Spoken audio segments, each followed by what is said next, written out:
Hello there. So let's go to the eastern part of Congo. What is happening there? Now I'm going to show you a video, but what I can say is that things are not looking good. Things are not looking good there. It keeps getting worse and worse. So now I'm going to play you a certain video, explain to you what it is and where it was taken.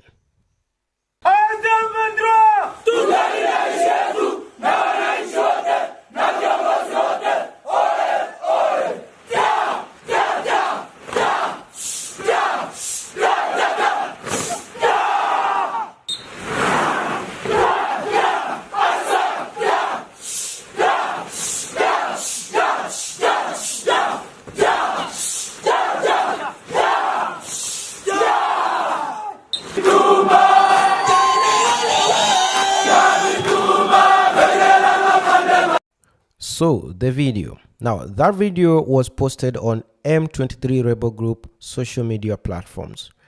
They claim that these are newly recruited forces or soldiers for the M23, 3,500 of them. So there are 3,500 newly recruited M23 rebels. They went ahead to say that they are Congolese people who are recruited to join M23. Surprisingly, even in that video, somewhere at the end, you can hear them singing in Kinyarwanda. Actually, the song they are singing is very popular among the Rwandan Defense Force. It's a song with origin from when they were rebels in the RPA or RPF. Then they came and took Rwanda, so they still sing the same songs, and those are the same songs we just saw these new Congolese, in quotes, recruits singing. So anyway, so that is what you are seeing, and the reason why they are there is to secure minerals for mostly international supporters of Rwanda, mostly the 3T minerals, that is tungsten, tantalum, and tin, that is located or found in North Kivu, particularly areas around Masisi, that is Rubaya mines for tantalum, and some mines in Walikare, which is on the other side of North Kivu. And the other reason for the Rwandan, particularly the Tutsi people, which makes up the M23 or the M23 group, are to basically do ethnic cleansing, move or displace people from their land, mostly the Bantu communities of that part, and replace them with Tutsi people coming from Uganda and Rwanda. And it's not me who is saying it. This has been reported by the United Nations High Human Rights Office, HRO. This has also been reported by Amnesty International. For example, in a report in August, referring to July, Amnesty International claims that M23 massacred more than 400 farmers. So they said these farmers were the people who are living in the internally displaced camps around Goma. And these people left their camps to go and try to do a bit of harvesting in the north, in areas around Rumangabo. And they came across the Rwandan M23 fighters, and they were unalived, more than 400 of them, 80 of whom were children, young children below the age of 12, according to the report. The others were women and children. According to the UN Human Rights Office, they have a similar figure of the same atrocities being committed by these Rwandan fighters or Rwandan troops inside Congo in these territories that they've captured. But I'll be coming to that later. First of all, I want to show you a map of this location. As you can see, to the right, you have the Rwandan territory. You have this line there, which is the border between the two countries. To the right, places like Gisenyi, that is Rwanda, right? And then you have the city of Goma, a city of 2 million people today, which is surrounded by more than 11 internally displaced people camp in Mugunga and other areas, like you can see camp, all these places.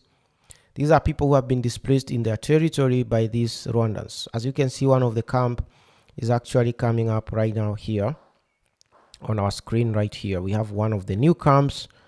As you can see, these are the camps around the city of Goma. These camps contain, this one you can easily see more than 50,000 families there of people. There are so many of them around the city of Goma. I can go to one of the largest, the Mugunga camp, right, which is located somewhere around here. The camp of Lusayo is to the north of Mugunga. So this one also has about 40,000. To the north of it, we have the new camp. And then to the south of it, we have the old camps, including so many camps around here. These are refugee camps, what you are looking at here. This is the largest camp, the oldest camp in this region that started back in 1994 by Rwandan refugees. These the white structures are refugee camps, basically houses. This is the camp of Mugunga. So that is the kind of people we are dealing with.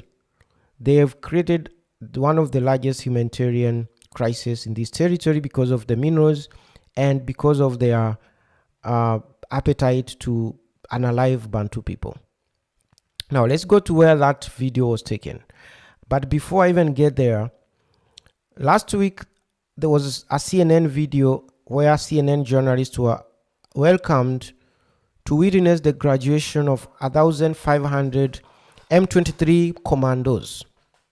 Now the commandos are not the same as the ones we just saw. These are highly trained, experienced troops of the M23 stroke Rwandan soldiers that were being trained at this region called Rumangabo, particularly in this military barrack or military camp that was taken from the Congolese army. As you can see from the space, these are tiny barracks. I'll be showing you that video so that you compare with the environment here. So they were graduating here, and the CNN group accessed the training or the graduation ceremony for them. But I quickly want to take you to the where this video that I just showed you was taken and who were there. So we are going to the border of Uganda. Now this is the region of Bunagana. Bunagana is the town on the border of Uganda and Congo. This is the town that was first taken by the Rwandan supported M23 back in February 2022, and it has been in their control ever since. South of Bunagana is the territory of the Virunga National Park, which is, as you can see, it's green. It is on the border of both Uganda, Rwanda, and Congo. In this case, the biggest section being on the Congolese side.